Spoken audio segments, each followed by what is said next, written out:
हरे कृष्णा। जय श्री राधे श्याम। श्री ब्रजमंडल परिक्रमा की जय, वृंदावन धाम की जय। कल हम लोग दर्शन कर रहे थे बेलबन से मानसरोवर। आज हम सुबह मंगला आरती करके हम चल दिए बाय बस। भक्तगण क्षमा करिएगा, बारिश होने के कारण हम लोग रात को इतनी बड़ी विशाल देख रहे हैं, स्कूल देख रहे हैं। ये अभी स्कूल रेडी नहीं हुआ है। श्री जी हेमा मालिनी की सहयोग से हमें स्कूल प्राप्त हुआ। रात की हमारी शेल्टर यहाँ बना, टेंट में तो भीग जाते भक्त लोग, तो इसलिए हम यहीं रहे और यहाँ से बाय बस हम मानसरोवर पहुँचे। मानसरोवर से हम आगे चले पानी घाट, पहले पानी गांव। आप जानते हैं पानी गांव वो स्थान है जहाँ दुर्वासा मुनि का आश्रम है। और आप जानते हैं दुर्वासा मुनि नंबर 1 सबसे ज़्यादा क्रोध करने में एक ऋषि है। लेकिन उन्हें माँ राधिका को इतनी बड़ी सुंदर वरदान किए थे कि राधा रानी किसी के लिए भी कुकिंग करे और वो कभी भी उसकी व्याधि नहीं होगा, मृत्यु नहीं होगा और सदा सर्वदा नवजौवन होगा। उसकी फायदा यशोदा मैया उठाया और प्रत्येक दिन नंद भवन में बुलाया करती थी कुकिंग करने के लिए। आप जानते हैं वो तो बड़ी लंबी कथा है। तो वो दुर्वासा मुनि का आश्रम है जहाँ राधा रानी को उनके सेवा से उनको वर प्राप्त हुआ, उनके हाथ की कुकिंग की बारी में। वहाँ से हम आगे बढ़ते धीरे धीरे चलते गए। हम आए लोहोवन। एक ये हमारी परिक्रमा का विधि में 11वां वन है ना, लोहोवन, जहाँ लोहा जंघासुर निवास करते थे और उनके नाम पर इस वन का नामकरण हुआ लोहोवन। और वहाँ गोपीनाथ के दर्शन है, भगवान की गोचारण लीला भूमि है, कृष्ण कुंड है।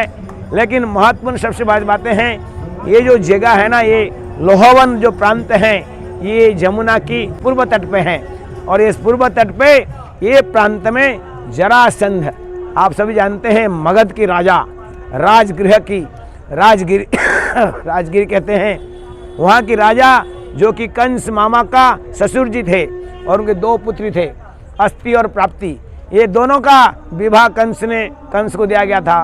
और कंस बद्ध होने के बाद में ये भगवान कृष्ण के 1 नंबर दुश्मन व शत्रु बन गए, जिनके कारण उन्होंने मथुरा में चढ़ाव किया। और भगवान के लिए क्या है, भगवान ने उनको 1 नहीं 2 नहीं 3 नहीं 17 बार परास्त किया और भेज दिया। प्रश्न आता है कि क्यों 17 बार, बार क्यों?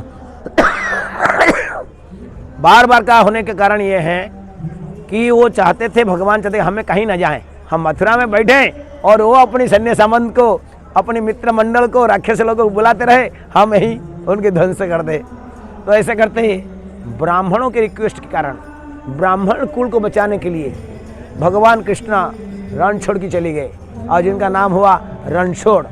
इसी के कारण कि ब्राह्मण लोगों को उन्होंने लास्ट में कहा था, ब्राह्मण लोग प्रत्येक मुझे, वो ब्राह्मण का बड़ी दान सुर था, ब्राह्मण को दान देता था, आशीर्वाद मांगता था, मुझे आशीर्वाद दो विजय भवा। ओ ब्राह्मण भी कहते थे विजय भवा। लेकिन 17 बार पराक्रम के बाद में, परास्त के बाद में 18 बार उन्होंने कहा, हे ब्राह्मण आज मैं फीस दे रहा हूँ, दक्षिणा भी दे रहा हूँ, इस बार विजयी नहीं हुआ तो हमारी वंश ब्राह्मण वंश ध्वंस कर दूंगा। तो इसी कारण उन्होंने क्या किया ना, भगवान ब्राह्मण की बातें सुने और रणछोड़ बन के द्वारका चली गए। तो इस तरीके का सुंदर स्थान है। पुनः हम लोग कल सुबह वहीं से यात्रा शुरू करेंगे और आगे चल के दाऊ जी गोकुल महावन होते हुए परिक्रमा बहुत कम दिन में समाप्त होगा। प्रतिदिन कथा जो लीला है आप थोड़ी संक्षेप में आपको बताएंगे। और विशेष करके आज परम पूज्य नवयुग महाराज जो क्रांतिकारी प्रचारक हैं, उनके लेक्चर हुआ। करना चाहिए, बोलो कितनी माला करनी चाहिए? कौन बोला यहाँ से? यही वो पहले वाली 16 माला। और कोई इधर? उसके बाद भाई संध्या आरती के बाद दीपदान और दीपदान के बाद में हमारी गोपी गीत और छोटा सा सुंदर ड्रामा होगा। और इसके बाद रात्रि विश्राम। कल सुबह मिलते हैं आपको। हरे कृष्णा, जय श्री राधे।